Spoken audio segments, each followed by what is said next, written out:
Bueno, pues la verdad que un partido, pues bueno, que en la primera parte iniciamos los dos equipos bastante igualado, donde yo creo que en los primeros 15-20 minutos estamos intentando los dos equipos proponer ciertas situaciones en inicio de juego, ellos intentando circular y encontrar por fuera situaciones para generar profundidad, y ahí somos capaces de tener bastante control de las situaciones.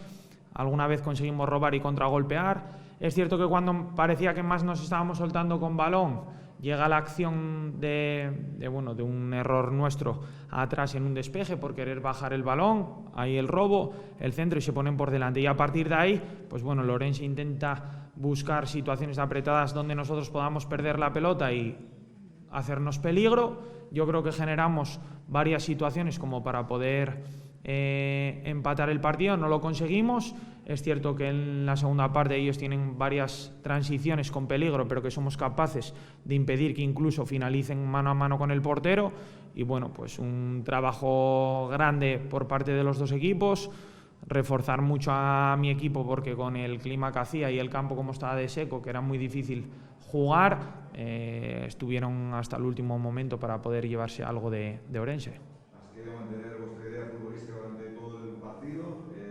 Quizás la entrada de Jazzo es lo que más cerca os ha puesto de empatar, ¿no? Sí, es cierto que ahí hubo varias situaciones que conseguimos llegar hasta línea de fondo, incluso con David Iglesias y con Davo ya en la primera parte, luego Jandro. Intentamos cambiar también la estructura y cerrar con defensa de 3 los últimos 20 minutos, e incluso metiendo dos referencias arriba con 2 jugadores en banda, pero bueno, hoy no nos ha dado y no hemos conseguido sacar un punto, pero bueno, a pensar ya en el siguiente partido, reforzar las cosas que hemos hecho bien, seguir trabajando sobre aquellas que nos quedan por mejorar, que va a ser la constante durante todo el año, y seguir creyendo.